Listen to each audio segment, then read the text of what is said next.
Nikki, I know that nurseries are very busy this time of the year, and we certainly appreciate you coming down during this busy season from Greenville. But there's so many plants out there showing their beauty, their striking colors, and you put together some of them that you want to talk about, some plants that flower in the spring, some flower in the summer, some are annuals and some are perennials.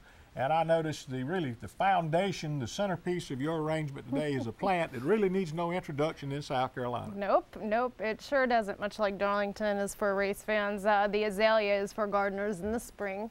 So I brought an assortment of the encore azaleas. Now these are prized because they'll bloom several times a year, not just the one big showing in the spring. And they're also really awesome because there's different sizes. Some of them only get 2 foot tall and some of them get as far up as 5 foot tall.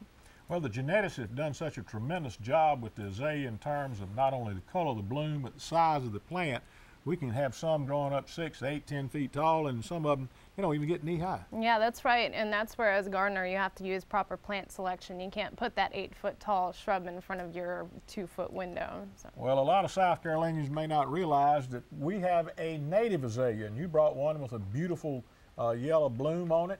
And it's in full bloom right now. It sure is. That's the Admiral Sims native azalea. It's a beautiful yellow flower. Very unique. A lot of people looking at it at first glance wouldn't even think of it as an azalea because it doesn't have those green leaves already. And when those blooms fall off, you see a lot of wood, don't you? You do. You see a lot of wood. It's kind of a sticky looking plant. That's why I recommend pairing it with some hosta and other shade loving color for summertime. Well, you brought one plant that really thrives with wet feet. Yes. And now a lot of plants don't like to be waterlogged. This particular plant simply loves it. That plant is one of the most popular pond plants that you could put in. It's great because it's evergreen. It's Louisiana iris.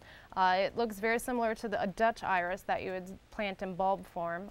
Flowers just last for a really long time, super easy to grow, and it wants to be kind of swampy. So if you have a wet area in your yard or a water garden, it works well. And of course, there's so many different cultivars of iris too. Yeah, that Louisiana iris comes in more colors than just purple.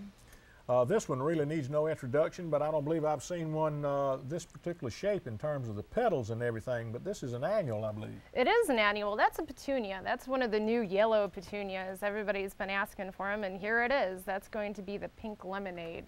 It's just a pale yellow petunia with a pink dusting on the outside. Great for sun hanging baskets and annual containers.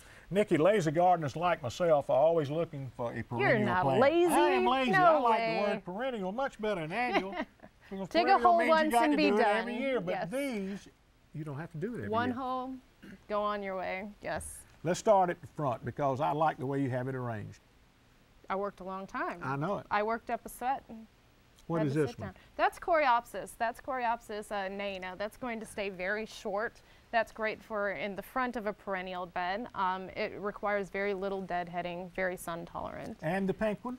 The pink one I brought for Webby Debbie because she loves her dianthus. That's another low growing perennial, just happy in the sunshine, low maintenance. And the white one? The white one I brought because everybody is crazy for creeping thrift, and this is candy tuft. It resembles it, but it's a little bit nicer plant if you ask. And you know, this is called group planting, and of course many landscape architects are going more and more toward group plantings. Really a very attractive arrangement the way it is. Yeah, I think so. I think it's very eye-catching.